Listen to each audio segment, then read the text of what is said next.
Hey, folks, and welcome to Kicking It with Tim and the Mechanic. My name is Tim Wheaton, joined as always by Brandon, the Mechanic Cuttino. Brandon, how are you doing today, sir? Doing well, man. It's always good when we can talk some kickboxing. Dude, it's always a good time. Folks, we are on the Fighters First Network, and make sure to check out our merch, which will be linked down below. We got some t-shirts, and make sure to check all that stuff out. But we have some big news. We are a kickboxing show featuring Brandon, the Mechanic Cuttino. Brandon, do you have an announcement to make about any upcoming fights?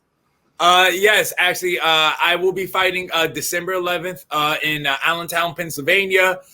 For those that are local, you guys can make it out there. If not, it'll actually be available on pay-per-view on their website. I will have a code so that way you can use that code. And I think it might save you like $5 on the pay-per-view. So, but when all that stuff comes out, I will definitely announce it. So make sure you're following us on the socials. Oh man, so you got an upcoming fight. What was the organization that you're fighting with on this one as well? It's called USKA. They're based out of Pennsylvania, but they're trying to travel a little more. Actually, like next year, they actually might do a show in the Dominican Republic. So who knows? I could be on that card as well. Dude, that is exciting news. So lots of upcoming stuff. I mean, you'll keep us informed. December 11th is just around the corner. That's not far away. How is training progressed? We'll make this a mini interview. How's training? What's the game plan for your upcoming fight? Nice. Hey, man, it's all good. Yeah, training's going well, man. Feeling good. Like I said, actually, the person who I'm fighting is actually somebody who actually fought before as an amateur. We have fought each other under Muay Thai rules. The judges had gave him the nod. So this time we're fighting as pros, and this time is gonna be under glory rules. So this time I'm trying to not let it go to the judges. Oh, absolutely. Fighting under glory rules this time. When you're fighting as an amateur and then turning pro, you guys are both of you are completely different fighters. This is a totally different fight this time around, right? Oh yeah, exactly. I mean, saying like I definitely know I've changed. Since my amateur days. I want to say I definitely have more knowledge. I kind of changed my fighting style a little bit more. A little different. But I actually want to say, like, the person I'm actually fighting, he's actually one of the reasons why it is that I'm actually a pro. Because the thing was actually saying we fought as amateurs, and I remember I actually went to a USKA show, and next time I saw that he was on it and he was a pro, and I was like, oh, well. It basically came to be like, oh, well, like if he's a pro, then that means I could be a pro, because in my head I still thought I won that fight. So that's why I really kind of want to say, like, because of him, that like he really is one of the reasons why it is that I turned pro in kickboxing. Dude, that's awesome. So it's kind of like coming full circle. Now you guys are headlining a card together. It's kind of awesome to see, right? Yeah. So got some news going on there. So what we're going to be doing on today's show, we got a couple of news items going on in the kickboxing world, and then we're going to do the Of the Year awards. And if we run out of time, so we want to do Fight of the Year, Knockout of the Year, and Fighter of the Year. And if we run out of time, we'll do some in the next couple of weeks, and that's okay as well. But off the most recent news, the other day we had Rise World Series 2021 from Osaka, and headlining this card was a great Muay Thai fighter and I always screw up the name, and I'm very sorry about that. But we had Petpanomrung Kiatmuu9. Thank you so much. Kiatmuu9. He defeated Kento Haraguchi, who is a champion in Rise. Now, Kento, based on his style, to me, he looked like a very clear Kyokushin karate background, and that he's trying a lot of spinning back kick attacks that he was leaning on quite a bit in this fight. And you could see first round he threw, I think, 3 or 4 before Petch was able to figure it out and start landing some straight kicks to the body. First round was fairly closely contested, but Petch is clearly a better fighter. Chased him down the entire fight. By the end of the fight, he was clearly the better fighter. What did you see in this matchup? Oh yeah, like I really want to say that I want to say in the beginning he did have success with those spinning back kicks, because to me it seemed like every time he really kind of threw one, he was really landing, But then the thing was, though, he wasn't setting them up; he was kind of just spinning right away, and I think Petch caught on to that. Like it's like one of the things like I mean, I'm always told this by my coaches. I tell it to my students. It's like, yo, you guys got to set these things up. You can't just throw spinning attacks out the wazoo, especially like my kid students. They just want to throw like spinning back kicks, spinning back fists out of nowhere. It's like, we're gonna see it. You got to set it up. And I think that's what it was. He wasn't setting it up. He wasn't using his hands, And like I said, and Petch caught on to that. And like I always say, man, there's levels to this, and Pettis was just letting him know that he's on another level out here. You know, he used his patented, back leg round kick. Caught him with those body kicks, head, and and like you said, he stalked him down, got close, and he would just dominated. Yeah, absolutely. This thing is with spinning back attacks, whether it's a spinning back fist or a spinning hook kick, they're both kind of risky because for a certain moment, you are perfectly squared up to your opponent, which means if they hit you, your balance is completely off, which is what we saw in this bout. So like you said, you need to set that stuff up. You can't just throw that stuff naked because you'll get caught. And this is what we saw in this fight. But it was a great fight, and we're looking forward to more from these gentlemen. In the co-main event, Masahiko Suzuki knocked out Rui Ebata. And now this was a rematch from last year in which Suzuki did defeat Ebata, but it was a much closer fight going to decision. So this time, Suzuki left no doubt in anyone's mind, earning a first-round knockout. Really fun fight. What did you see in this one, Brandon? I mean, it's really what you just said. I mean, he just came out, put those hands on him. He, like you said, he had what my father would always say to me is bad intentions. That's what he had. He had bad intentions in those hands. He went out, did his thing, got the knockout, and you could see after when he got him, his celebration. He was really excited for it because, like you said, they had some history on it. So he was just letting it out. Absolutely. Yeah, absolutely. He wanted revenge in this fight. He wanted to leave absolutely no doubt in anybody's mind, and he came out and did it. So we had the Rise show 3 days ago. Rise 153 will be coming up in 25 days, which will be December 12th for us here in these time zones. Some of the other events that we have going on: Kickboxing Crush 131, Rise in 32, and One Championship Next Gen 3 will be coming up later this year, as well as we will also be covering one of the K-1 shows later on this year as well. We'll get some more information for you folks on that one. But for this episode, actually, wait, just on the news, because like I said, we just talked about the Rise event, and me, I just want to show, I just want to talk about the Infusion show that just happened this past week. I think it happened on, I think it was Friday, the 12th. Infusion 104. Just want to say the main event. What the freak's his name? Indy Simler. He fought for their welterweight title. He won that.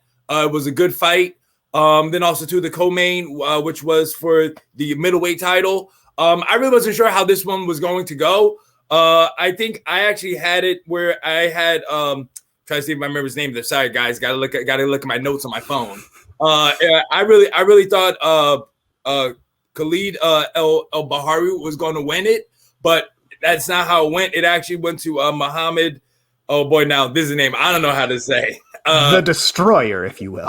Yeah, he won it. It actually went to the judges' scorecard. So I mean, those two title fights were they were pretty good. But I mean, just to go back to Indy Simler. He's somebody, man, who's been on the rise. He's been in kind of really many different weight classes. Like kind of when I look at him, like he's somebody that I think he's fought at lightweight or 70 kilos. He's actually fought at 72.5 kilos, which is 160 pounds.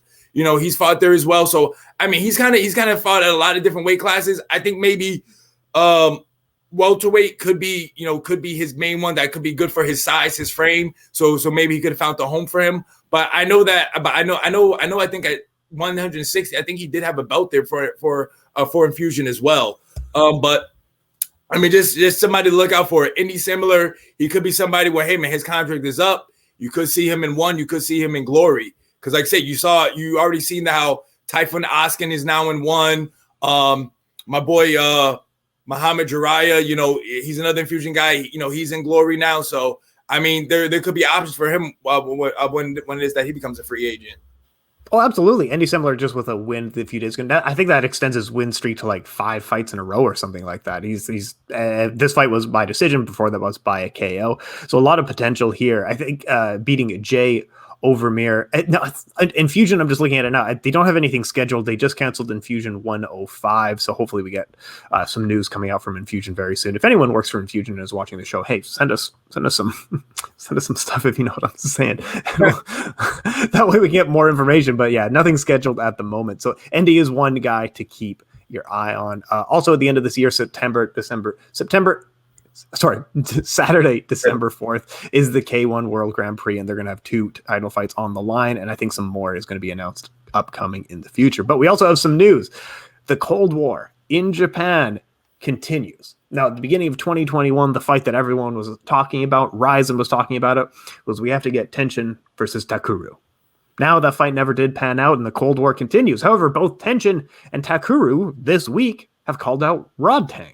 So now we have another person from a different organization who probably will never be able to fight either of these men. So we have a third person going on in the Cold War. Now Rodtang has responded to both call-outs saying, yeah, of course, I'll fight both of these guys. No problem at all. Rodtang and Tenshin fight a few years ago in 2018.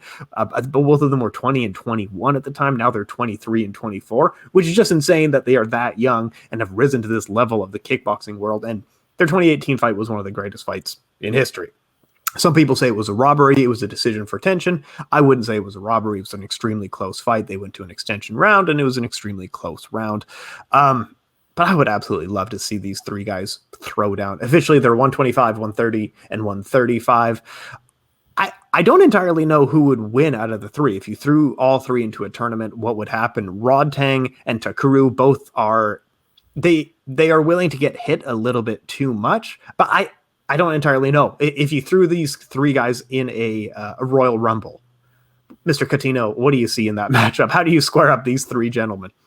I mean, I want to say of the three, I feel like Rodtang might be the most aggressive one of the three. You know, like, I mean, as in he's willing to take a shot, to give a shot type of deal. Like he's going to try to walk you down. But I think that's kind of more of like his Muay Thai style, you know? While I think the other two, like they're willing to throw, especially Tenshin. You know, Tenshin, he'll definitely throw some bombs with you, but I think he will more move around with it. I mean, I guess everybody wants to say that Tenshin is the number one person, so I probably would rock with him out of all three. Maybe Rodtang could be number two, just because I think of his aggressive style. You know, he's got the power too, and you know he can mix it up. You know, and then then the other one, he falls number three because he just got beat. No, fair enough. It's kind of awkward. Tenshin Natsukawa, he announced his retirement from kickboxing. He says, I want one last fight. I want Rodtang, but I want one last fight is what he said, because he's moving over to boxing. Yep. Now, it's an odd thing because I don't know that his style, he's extremely fast and he's extremely young. So he's, I'm not saying that he can't adjust, but based on his kickboxing style, I don't know how well he can adjust to boxing or even why. It's a weird move. What do you think? Yeah, I don't know. It's one of those things that kind of has been happening a lot over in Japan. The dude Monster, he's like the latest success in boxing. I don't remember his actual name. I just know he goes by Monster. But you know, I say he kickboxed and then boom, he changed over now to boxing. Now he's kind of a big sensation, hanging out in Top Rank, ESPN. You know, I think it's just one of those things where it's just, I think these guys are known, like these guys are young. Where it's kind of like, because they start fighting so young where they can kind of have different careers, where it's like, okay, let me get my kickboxing in, become a big star over here, you know, in Japan with kickboxing. But then when I make that switch to boxing, I'll still have my fans over here in Japan, but then I'll get those US fans and everybody else worldwide. Like I tell people, man, prize fighters, it's all about that money. Boxing, give that money, because as we talked about it, we love kickboxing. We know how good kickboxing is, but the whole world doesn't know that yet. They're still hooked on boxing, MMA. So that's what these guys are doing now. Like that's their thing. It's like, oh, I'll do kickboxing for maybe 24, 25 years old. Like usually that's kind of like when they're stopping, like maybe around like 25, and then boom, they'll go to boxing, because then in boxing you can be a boxer from 25 until 40, because of course the older you get, they'll probably go up to heavier weight classes, and you can still just keep your career going like that. Yeah, I agree with you as well on like it kind of sucks that the case of switching from like a guy attention that we can talk about of being one of the pound for pound top guys right now and eventually in his career could potentially become a greatest of all time. And then we also talk about him in the same tone saying, well, yeah, if you want to get paid though, you got to go to a different sport. That sucks. That seriously sucks. Well, also too, I want to say for these guys, to me, like, I mean, I want to say, like, for me, their weight class in kickboxing, like, maybe I'm wrong. Like, say I'm not over in the Japan scene like I really kind of want to be. But to me, I feel like their weight class, there's not many, I guess you want to say, big fights. You know, while if you go over the boxing for your weight class, there are big fights for you. You know, that's where you can. Like, to me, where they are, because they're lighter than. You know, and like those dudes are what, like they're basically like one, I want to say what, 125ers, right? Like flyweight, if you go like MMA wise, right? 125 to 135. Yeah. Yeah, absolutely. exactly. So, I mean, which we all know in boxing, that 126 to 135, you got your Lomachenkos, Gervonta Davises, all these big names in boxing that they could probably get those big fights in. While in kickboxing, you got to go up to 154, 70 kilos to get those names like, your Petrosians, your Andy Sowers, even though you retire, you're like Marat Gregorians. Or you could go maybe a little bit lower and go at 143, where of course we'll talk about this person later, but you got your Norries there, Victor Pinto, all those guys are there where you maybe could be, but like saying they're not there. Why go up to that big size in kickboxing where you can really get that abuse, take some damage, and like saying, like, they're not big guys. Like if they were tall guys, it'd be a different story, but they're like, 5'3", 5'4", maybe, so I just want to think just for them, it's just like, yeah, there's nobody there in your weight class for kickboxing for that long. So boxing is the way to go. You get more opportunities for them. Man, could you imagine if one day Tenshin Nasukawa builds up a resume, gets good enough, then we see a Gervonta Davis versus Tenshin Nasukawa like super fight down the line or something like that? I'd feel like this like my son of mine has risen to these amazing levels. It would just be so amazing to see. But hopefully he finds a lot of success switching over to boxing. Wishing him all the best. But hopefully also one last fight, Rod Tang. Man, I would love that to happen. Tenshin versus Rod Tang too. Man, there's so many great fights sometimes. Like this is what we want to see. But also, I think one thing that we were kind of touching on and we've talked about in the past, that kickboxing hasn't spread in the USA. We've always talked about its exposure of just like people don't have it. There hasn't been a history like MMA has really been put on the forefront. Like it's been on CBS, it's been on NBC, it's been on Fox, it's been on ABC now. It's been everywhere. Boxing, of course, has a huge amount of history in the United States, whereas kickboxing has not had any of that. And I think the golden age of kickboxing took place in a time zone that wasn't even happening in the United States. I don't know if it's as simple as just saying time zones, where all the great kickboxing has been in the Netherlands or Japan. But yeah, kickboxing just hasn't spread in the United States. I'm sure it's a big subject that we'll talk about later, but do you have any thoughts right away on that?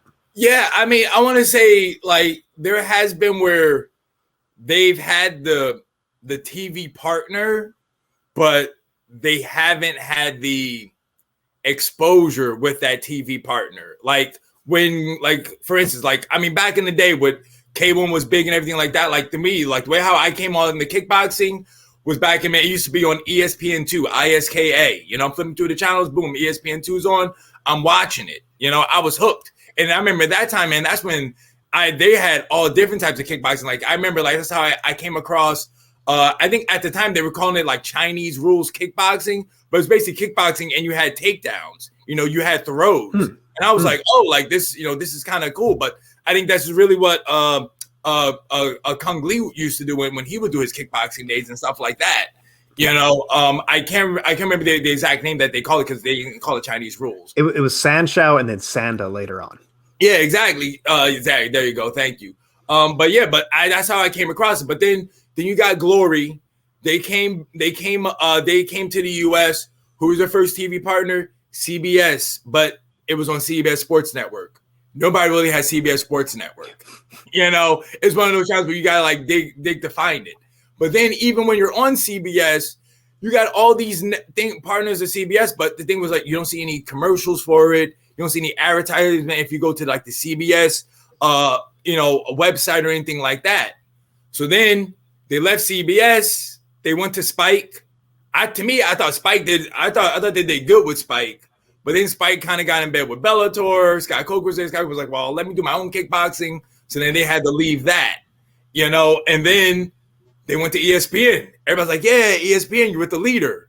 What happened? You're hanging out on ESPN 3, which of course everybody was like, "Oh, I don't have that channel." And then it's like, no, it's not a channel. It's just a website, which people didn't know. Like the halftime people, like every time I would tell people like, "Oh, it's on ESPN 3." They're like, "Oh, I don't have that channel." I'm like, "It's not a channel. It's a website. You just type it in and you'll be there." Or what was happening is like they would maybe show it on like ESPN News, which of course ESPN News gets no like limelight or anything like that. And then what I think they would do is right, they would replay it on ESPN2 on a Sunday night at like 7 or 8 o'clock. And of course, like Sunday night, and you're doing this on Sunday night primetime football here in America. People are gonna watch the football game, not think about Glory. And plus two, you're not even promoting it, saying like, "Oh, hey guys, this is what's gonna be coming on," or anything like that. So I think that's just what it is. It's just like you're not getting like, it's like, yeah, you have the network, but the network isn't promoting you as well. And I think that's what's bad, because it's not like those guys were going on Sports Center, like how like the UFC guys are doing, or girls, they're on Sports Center, they're on ESPN First Take, like they're getting in the media like that. While Glory, when they were on ESPN, it was crickets. Like I think maybe one time, I think they could have been doing a show in the US, and I think Sports Center had went to it because at the time I think Todd Grisham was still with ESPN, and then he was the announcer for Glory. So I think they went to him to kind of let him talk about it for like a hot second. But of course, Todd Grisham was kind of just getting into kickboxing himself, so he really didn't know that much. I mean, he's even said it, like, he mostly leans on his partner, Joseph Valtellini, for the kickboxing, but Joseph has gotten him into kickboxing, where now he goes back, he watches like old fights, and he learns about fighters and stuff like that. But at that time, and they were trying to go to him, he really kind of like, I mean, he was a good hype man, but it's like he didn't really have like the knowledge or anything to really kind of say, "Yeah, guys, like really, really watch this because of this person," type of deal. But that's why I mean, hey, they're going like Glory's doing their own thing, like really kind of like Glory, Infusion are both kind of doing their own thing, where like they have their own pay-per-views, but maybe one day again Glory might reach back out to the States. You see one maybe with TNT, but one is kind of still doing the MMA, where most people know they don't really know about the kickboxing part yet either, And you know what's fun? You threw a lot at me there, because there's so many points I want to touch on. But yeah, so one championship, like Jack Slack had talked about, like one championship, they do MMA to really advertise their kickboxing, because their kickboxing is the best, maybe the best in the world, right? Especially in a few of those weight classes. Like right now, we're seeing with their featherweight Grand Prix. Mm-hmm. Yeah, this is the best kickboxing in the world. But yeah, your MMA is kind of advertising your amazing kickboxing, and I hope that it works. I hope that it keeps spreading, and one championship can really do more Muay Thai and kickboxing in the United States in the future. Now, with the TNT, that was some of the best exposure that we've ever had for kickboxing stateside, because one championship really did push that event. Like that's when I was getting t-shirts. I think everyone on Twitter was getting hats, and they were getting shout outs and stuff like that. They were sending us huge, like the media members were getting huge packages and images and videos to share. So they were really doing it online. Whether that actually spread to TNT, the ratings kind of indicated not so much. I think they did a wrestling event leading into the one championship event, I think for the Demetrius Johnson fight, and that got the best ratings. But otherwise, like, we're talking about 200,000 people watching Demetrius Johnson and Rod Tang and some of these amazing fighters, and that's not bad. Actually, some of the better kickboxing numbers in the US. But like you had talked about, when Glory was on ESPN and other networks, it wasn't like when the UFC was moving to Fox and when the UFC was moving to the other networks has jumped around on, where the UFC really does focus, and Spike, for example, is another really good one. The UFC really does focus on, you're going to be a partner of ours.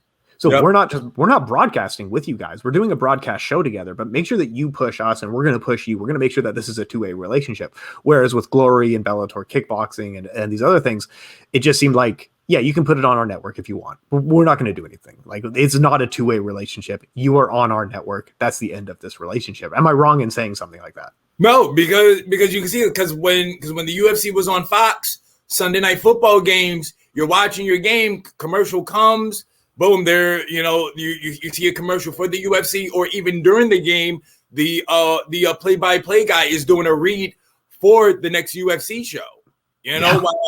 While like, Glory's on ESPN, you're watching a First Take, nobody's doing anything, or even those guys, when they do reads, they talk about the shows, they pump them up. Nothing there, even like I say, when the UFC also was on Fox, you had the show like Undisputed with Shannon Sharp and Skip Bayless and stuff. They would have those guys come to that show, interview them and stuff like that. But while the kickboxers, they get no love. Like, the only time now kickboxing is getting a little bit of love is like I have to shout him out because he brings them on. But that's Ariel Helwani in his MMA hour. He had Gohan Saki a while back. He had Rico Verhoeven on it. So. I mean, there's a little bit of kickboxing love there. Even when he had Alistair Overeem on there, he was there to, promote, his fight with Rico, saying how he's going to Glory and everything like that. Now, yes, true. All three guys do have ties to MMA. So I can see why he brought them on, because I think Gohan Saki was in the UFC. That's kind of why he brought him on, saying how he's leaving. Alistair Overeem, big MMA guy, even though he does have a kickboxing background. And then Rico Verhoeven, he too has dabbed in a little bit of MMA, which of course was one of the things that Ariel Helwani had bring up to him when he did talk to him. So, I mean, though that's really like the only person, like nobody else is really bringing, a Rico on or Gohan Saki, all these guys like that. To me, and that's one of the things too, is like, to me, these guys don't kind of go out and try to promote them in the US market really. But, it's one of those things where, to me, like I said, if I get the chance, man, I'm going to try to just start blowing everybody up and be like, oh, hey, let me come on your show, which is like some things that I have done sometimes to just get it out there. I'll post stuff and I'll just tag a whole bunch of like media outlets and just see what happens, Dude, yeah, you are driving the U.S. market here. You are arguably the biggest face of U.S. kickboxing. Like, you know what I mean? It's such an international sport that you're almost the guy in the U.S. here, Brendan. Yeah. Like you're saying, like, I mean, and the things too is like you're saying, like there are some good U.S. kickboxers, like you say, like you look at over in Glory, like you got Troy Jones, he represents the states. There's Richard Abraham. I mean, I feel bad because also too, like, there's not really many big promotions out there in the States. I mean, there's XF Fitness is coming up. I know we've been talking about, like, they're coming up, I think, next month as well. They're usually like they're a mixed show. They do kickboxing and MMA, but they really do a lot of kickboxing, like tournaments as well and stuff like that. But they're figuring in Tulsa, Oklahoma. Like, yeah, who's going to Oklahoma? You're coming to the States type of deal, But the thing is, though, they're on Fight Pass, so I mean, you're kind of still getting that limelight, if you're fighting on their show, But it's just one of those things where it's just like you got to try to find those niches and you got to build it up. But then it's like, because then even like I see somebody like Asa Timpao. He's doing another MMA fight. Like, I think he just had an MMA fight this year. He's doing another one. It's just like, man, like, is there really like no kickboxing promotion calling you up? Like I think he did do a Muay Thai fight earlier this year. I think he did it for Triumphant. I think I forgot, man. I think he had a fight with. I think did he fight Kevin Ross? I think he fought Kevin Ross. I don't know I don't remember the result. I don't remember how that went down, but. I mean, but that's another Muay Thai promotion. I think they're based out of California.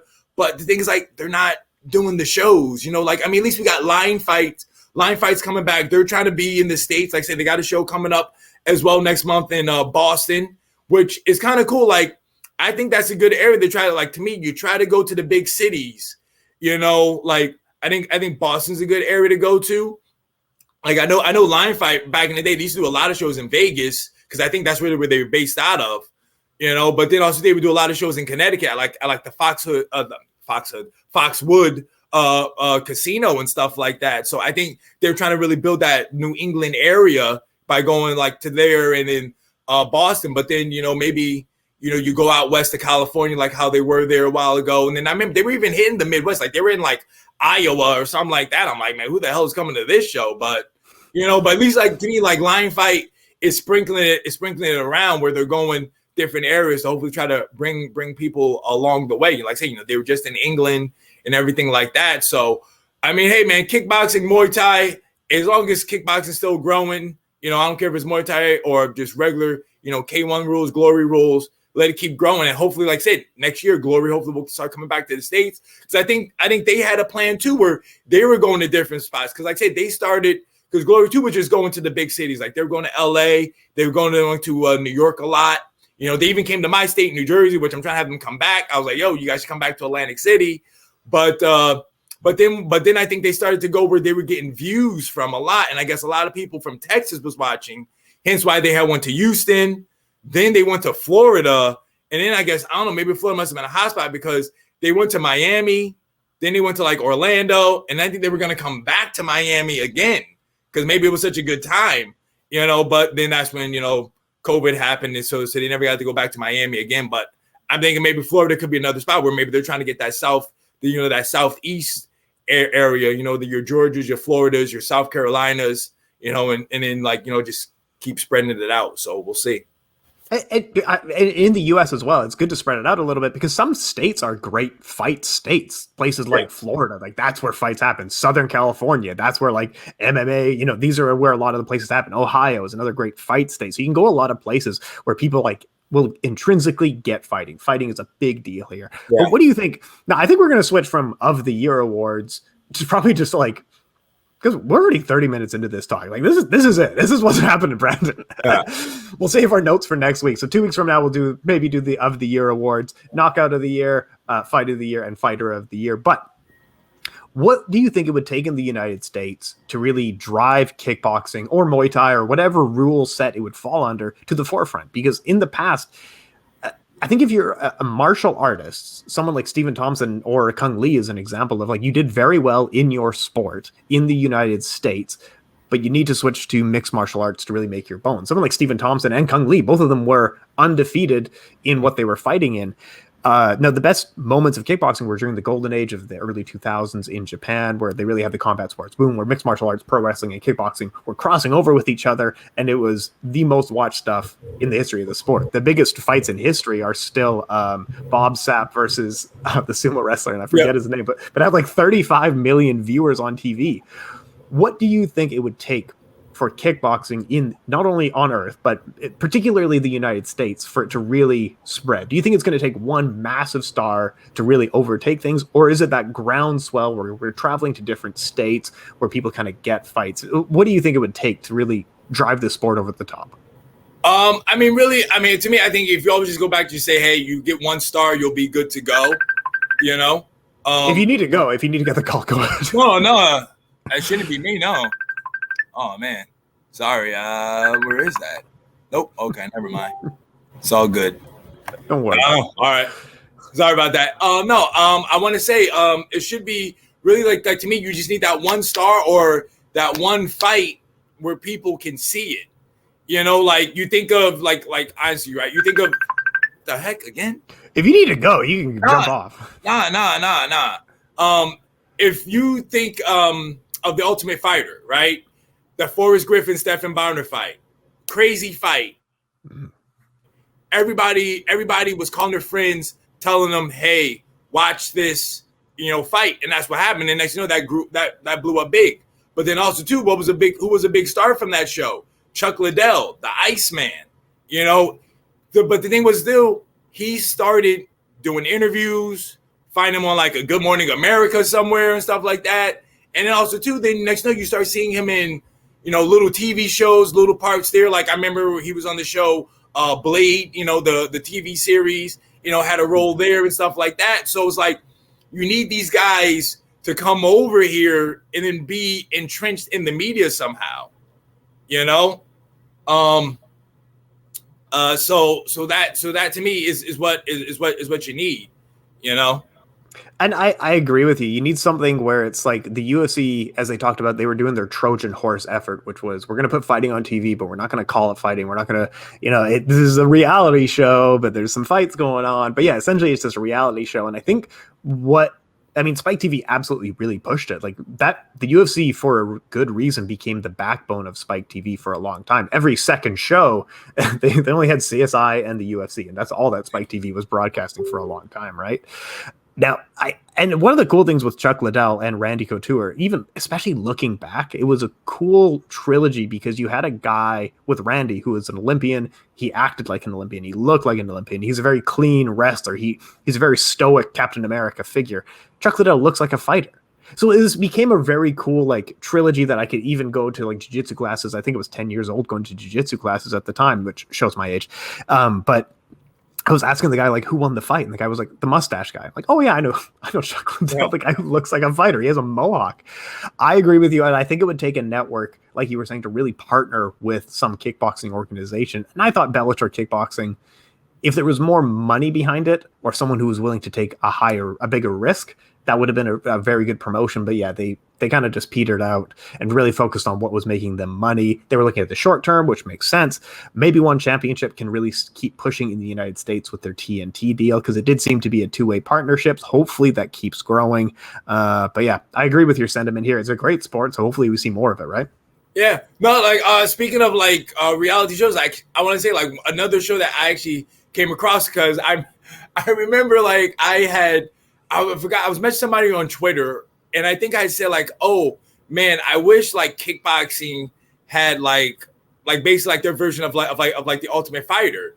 And then somebody had replied back, was like, oh, don't you remember this? Like, man, like I can't remember the name of it now, but basically like Infusion, they had their own version of a reality show. It was pretty cool. Like, basically what it was like, it was cool, and it was different because, oh man, I can't remember the name of what the show was called, but basically it took place always in Thailand.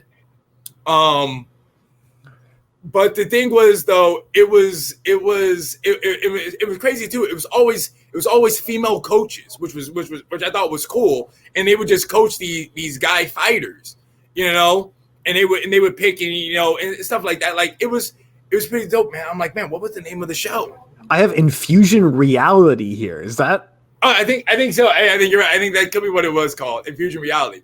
But no, it was just such a cool show where I just thought it was just great. And like saying, because that's how I found out who Miss Dynamite was. That's where I knew her from. Now of course she does MMA and Bellator. And she's what's her name's wife and all. But when I first met her, I met her from that show. So I always knew her as a kickboxer. And that's when I saw her and I was like, this was pretty intriguing stuff. Like it was dude, like I see your face, you're looking like you're so stunned. Because bro, the show was awesome. But the thing was, I think it came on TV, but it was on the Fight Network. And which of course again, nobody's really looking at the Fight Network. Like I think the Fight Network is kind of big in Canada, but it's not. I guess it's not really that big in Canada. Really, no. But that was the thing. Like that's how I came across it. Like that was actually how I learned about Infusion, was through that show. And then next thing you know, like I think the Fight Network did show a couple of Infusion fights and cars like that. And that's how I learned about Infusion was through that show. Yeah. I'm just reading about it here. Cool. It looks like they did 7 seasons running from 2010 to 2017. The website doesn't really work anymore, but yeah, it just straight up looks like a TV show with a handful of kickboxers in a tournament style format, but they live together and they do small competitions on every episode. Yeah, exactly. So yeah, like and basically was the same thing where I think it was the coaches, they would fight each other on the finale. And I just thought it was cool because I think it was always women coaches. I think it was always women coaches, and I'm saying just the guys, and they got to pick their teams and stuff like that. So I think it was kind of cool just to kind of see that dynamic of a female coach, kind of leading the way and stuff like that. And you see how some guys are, how they are and just people interacting. And plus too, though, it was an international show because you have people from all over. People from like Scotland on there, Ireland, America, the Netherlands and stuff like that. Like say, like that's where I had learned who some people are, because then next I see these guys, I'm like, oh wait, I saw them on Infusion, reality. If they're fighting Glory now or they're on One or something like that. Man, that is wild. As if we were talking about this, like they need to do something like this. And this organization, which isn't even considered like, if you drew like the top big kickboxing organizations, Infusion might be in the top 4 kind of range, but it's not the premier organization. And they're really doing this like groundswell, trying to build up not just their fighters, but really trying to build up this sport. They were already doing it before you and I were even talking about it. Yeah, and it's especially impressive because they weren't broadcasting. They were actually trying to build the sport exactly like Tough was, based on what I'm reading here, because they were broadcasting in places where the sport wasn't very big, or it could be built up. Places like Belgium, Macedonia, Turkey, like places like this where they're really trying to build up the sport. We talk about the US as a massive place where like some states get fighting, some states don't. Imagine doing a whole continent where they don't even speak the same language across the whole thing, and you're trying to present something. But this is what Infusion was trying to do and is still ongoing trying to do. Infusion, reach out to us. Let's do it. That's why I told people, I'm like, that's where I just know Infusion, because also too, like I remember Tiffany Van Soos, she's actually fought on Infusion. I remember she went over, she actually fought Miss Dynamite. It was kind of a shutout. Like Miss Dynamite to me straight up like destroyed her, but it was still cool though, because like say like that's where it's like, all right, Tiffany Van Soos, yeah, all right, I remember that name. I see her, online fight now and like every other places. But to me, like Infusion, like I guess I want to say like Infusion is kind of like a good starting ground for some people. Like it might not be like the place where you want to try to finish, because you even look at somebody like Luis Tavares. He was in Glory for like a hot second at Glory 9. Then he came to Infusion. He actually did heavyweight and light heavyweight for them. He got his skills up. Boom, his contract is up. Boom, he's back in Glory. You look at somebody like Muhammad Jiraiya. He was in Infusion, well-known name, got his name up, became a free agent. Now he's in Glory. His boy Elias Blade, he was in Infusion. The next he went to K-1. There's some kickboxing fights there, but now he transferred over to MMA, hanging out in Bellator. But to me, Infusion is a good spot where people are kind of, you start off like, because I remember one time I had asked them, I think it had to be like maybe 2018, 2017. I reached out to them and I said, hey, do you guys ever plan on coming to the US? And they were just straight up like, no, we're kind of going to hang out in Europe. That's our area. We'll let Glory hang out in the States. And I was just like, okay, thanks for letting me know. But the thing is, like, say, like, but they go all over, like they're like, say their last show, they were just in Abu Dhabi. They go there a good amount. They go to the Netherlands. They go to Belgium. They go kind of all over in Europe, and they try to get those, they try to build it up there. So like I'm saying, that's why to me, it's like, if you go over to Europe, kickboxing is big there because they're going all over. While you go to the States, it's like, oh, I'm only here because my friend is fighting, so I'm going to watch them. And then once they're done, I'm probably heading out, Oh, totally co-sign with that, man. I almost wonder, like, what if you had a UFC star crossover, like in the way that Glory has built up their entire division around Rico Verhoeven? What if you did that again around an Israel Adesanya in Glory crossing over from the UFC or something like that? Would it take something like that? However, a reality show, this ran up to 2017. I don't know if it's still running. I don't think it is. But for that era, it made a lot of sense. But I think reality shows have almost faded. You need some viral moment or like a bunch of influencers to come kickboxing, like a Jake Paul is and fighting in Infusion. Well, that's like my thing is like, man, I think about like you see all these like MMA fighters. Like I think about it. And I'm like, oh man, like why don't you guys go to kickboxing? Like everybody that leaves, I'm always like, oh, why don't you go to kickboxing? But like you think about somebody like, man, like who? Like a Mike Perry, right. He's not doing MMA anymore really, but the thing was like they go off and they go sign with bare knuckle boxing instead. I'm like, yeah, you guys are stand up guys, but I guess maybe in my head is like, yeah, they just want to use their hands, they don't want to kick, so maybe that's why they don't go to kickboxing, because sometimes like I look at like I don't know, I just look at these guys and I'm just thinking to myself like, man, like why do this to yourself when you go to kickboxing? probably be on a bigger stage and stuff like that. Like I don't like in my head, I just can't see bare knuckle boxing being bigger than kickboxing still. Like unless maybe in the States it could be because they're still doing shows and they're signing all these people. But I don't know. Like I just don't get it. I just see to me, you know, like kickboxing is still bigger. You know, you got your MMA, your boxing at the top, and then kickboxing will be there, and then your bare knuckle is here. But I mean, if they're paying you, they're paying you, you know. But I just think of like I guess like I wouldn't say like to me like a Paige Van Zandt when she got out of the UFC. I didn't see her going to kickboxing because to me she really wasn't a striker. You know, she's more of a wrestler grappler. But then hey, she did bare knuckle boxing, but she said hey, they paid her, so I can get it. But I'm seeing somebody like a Mike Perry. Man, I'm like, man, why is my even like a Anthony Pettis. There you go, Anthony Pettis. When he became a free agent, I was like, yo, Glory should try to get this guy. You know, he likes kickboxing. He's a striker, Taekwondo black belt, all this stuff like that. But I guess he still wanted to stick in MMA. But to me, it's like, man, like Glory to me should try to pursue it and make that dude become a kickboxer. You know, but dude, you know, that's how I think about it. To me, it's like you look at these guys. Like, I mean, you think of what's his name? He was in Glory too, and he was an MMA fighter. Chris Camozzi.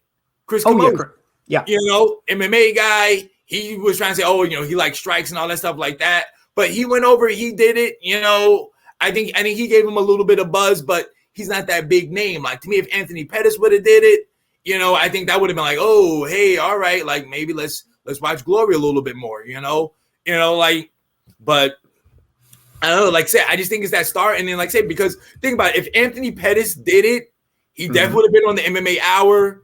You know, Ariel Wine would have been talking about him. All the MMA outlets would have been talking about it. You know, Chris Camozzi does it. Maybe his local, Colorado show might talk about him, but I don't think like, Ariel Wine is really talking about anything like that. You know, but man, I'm getting excited just imagining because you mentioned Anthony Pettis when he stepped away from the UFC to go pursue other pursuits in PFL or Bellator. He probably would have been fighting. Because if you're in Glory, if you're an executive, you approach Anthony Pettis and say, like, we'll just give you a title shot, man. It would have been City Chai. Could you imagine Anthony Pettis versus City Chai? Or it would have been Anthony Pettis versus Merrick Gregorian? Yeah. Ooh, sign me up for that. Man, exactly. Man, like that's what I'm saying. Like, that's why I see that and I'm just like, oh, like, bro, like that's money right there. That's your US market right there. You know he will promote it like crazy. He'll go on all the shows that you want him to in the US. You know, he speaks good English. You know, you don't have to worry about like an Alex Pereira who doesn't really speak English. Like that's the thing too. Like he's a good like Alex Pereira, he's on that Anderson Silva tip where the dude's good, but he just don't speak the language. You know, like that, like that's why it took Anderson Silva a little bit of time to kind of become a big star. You know, it was just hey, he just had to keep going and knocking people out and putting on fantastic fights. Same thing with Alex Pereira. The thing was like he just had to go keep knocking people out. Don't really speak. You know, that's the thing. Like you need that person. Like saying you don't need to be like a Conor McGregor where you guys be all out in this, but you just need somebody who needs to talk like a Rico Verhoeven. He talks. He goes on shows. He does the media. Like that's why Alistair Overeem even said that. Oh, if you ask me who's the bigger star in the Netherlands, is Rico Verhoeven because he does the media. He goes out there. People know who he is. Also, too, Rico does movies as well. I think they might be Dutch movies, but he does movies, you know? Yeah, he says he's an actor. I think he came out with a movie. I think it's called The Black Lotus. I think he was the main character. It was an action flick.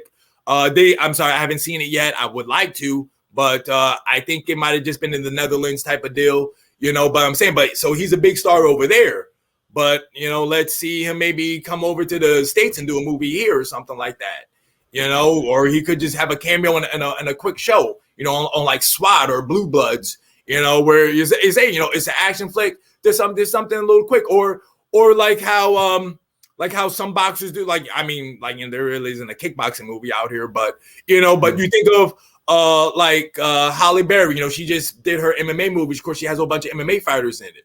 So like you think about like Rico Verhoeven maybe could have had a cameo in that fight in that move where he was like, just a fighter or something like that. Like we need to get those guys out there where people see their names, see their faces, be like, oh, I recognize this person. Just like Tommy Fury, he was in a reality TV show over in England.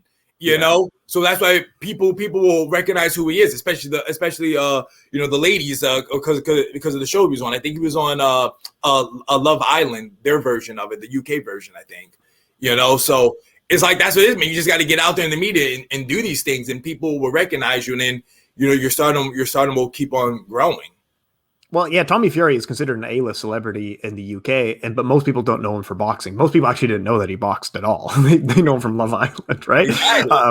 I think one of the benefits of Rico Verhoeven is that he looks like a guy who kickboxes for a living, right? He has that pro wrestler's body. If you show a picture to someone, people are like, yeah, that guy fights for a living.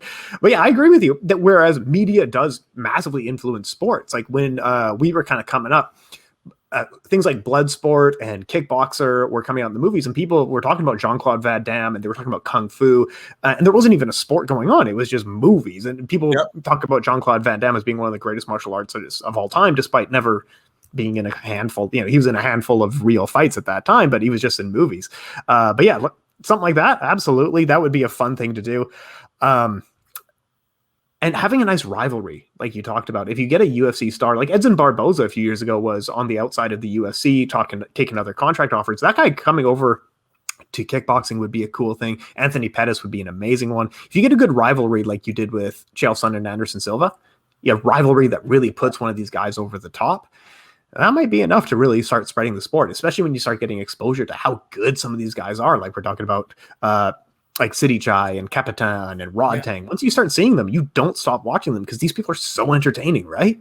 It's just a matter of like, we need almost a Trojan horse to like, you guys know what kickboxing is, you've heard of it, but here's what it actually is, right? Yeah. Because I mean, that's one of the things too, is like, man, when you watch MMA, usually most people, they want the stand up. They don't want people to go on the ground. Like, I mean, unless you're people like us who are really into it and you know what's going on, but usually most people want the stand up. That's why I'm like, why don't you guys just watch kickboxing? You get more knockouts, more finishes. Like, dude, like anytime I tell you about like a Rise show or Rise or anything, you watch it, there's knockouts galore. Most people are getting finished. It doesn't really go to to the judges. So that's why I'm just like, guys, why don't you just watch this? Like, that's why like anytime I see a highlight of kickboxing, I just share it. I'm just like, yeah, guys, just keep watching this stuff, and maybe eventually like people just eat it up. But yeah, like I mean, like say you think of like say a Rico Jamal bin Sadiq rivalry, if those guys maybe could have been American, could have been a different story, But I mean, we're saying we shall see what happens maybe next year. Saying when Overeem isn't injured, he gets back into the groove of thing. Maybe him and Bader can mix things back up. Him and Saki. So we shall see. But I mean, hey, like there was a time where I wanted Edson Barboza to go back to kickboxing because hey, he used to kickbox. He was a Muay Thai guy in Brazil, but then boom. But I think it's just, man, these guys are realizing that, hey, man, the UFC might be paying them more right now, than kickboxing was. So that's where they go. Like I said, we're prize fighters. They're trying to go where the money is. So if somehow, man, they can steal these guys away, because it's always the other way. Because you look at a Giga Jakati, a Israel Adesanya, MMA, they're kickboxing guys. But now they're killing it in MMA. MMA took them from us, man. Maybe it's time for kickboxing to try to take some MMA guys. Dude, yeah, no, absolutely. Both of those guys fought in Glory. Giga Chikadze, a lot of people don't know, was actually a fairly good fighter. He was ranked in Glory for a while. Israel Adesanya had a couple of fights in Glory as well. But yeah, no, I totally agree with you. Okay, so that's pretty much our show for this week. We didn't do anything that we had notes on. So today we covered off can kickboxing gain traction in the United States, and what would it need to really gain traction in the United States? We're going to meet 2 weeks from now. We'll cover off a little bit of Crush 131 because there's a few notable fights there, and we'll do a very quick preview for the K-1 World Grand Prix, which is on December 4th, and we will have a show next time for you folks on December 1st, 2 weeks from now. Is that reasonable? Yeah, that's good. That's good. Perfect. You'll have a fight just after that point, which is very exciting. And next week, or next time we meet, will be the of the year awards. So let us know what you thought for kickboxing. What was your fight of the year? Who is your fighter of the year? And what is your knockout of the year? It was a dramatic year for kickboxing, and I'm excited to talk about it. Make sure to check out the shop, which we link below. Check out our t-shirt and check out the other other shows on the Fighters First Network. My name is Tim Wheaton. You can check me out, Tim Wheaton MMA, on Instagram and Twitter. Brandon, you get the last word. Sing him out of here. Where can we find more of you? Exactly. Follow me on Twitter and Instagram at Cuttino TSMA. That's BCUTTINO TSMA. And like Tim said, check out the shop, fightersfirst.shop. Say that's where you can get our merch for the show. If you want to support the show, Kicking It with Tim and the Mechanic, or also too, you get the Mechanic collection where there's a bunch of my shirts there too. If you want to support me as well, like I said, I got a fight coming up in December 11th. If you guys can make it, you guys want to join the tune-up crew, I would love to see you guys there. Say I'm friendly. I usually before the fights, I walk around a little bit, hang out in the crowd, interact with the fans, and even after my fight, you see me, I'll always take a photo with you. You want an autograph, I'm there as well. All right. Say, spread the word, baby. Let's get kickboxing growing. Like you said, you want to get kickboxing, get it big in the US. It starts with us. It starts with you guys. Tell your friends, share them, show them the video, let them watch, let them see how me and Tim have so much energy, so much love and passion for this. And hopefully it will pass on to them and you just get them to start watching all these kickboxing shows coming up. Cheers, folks. Thank you so much.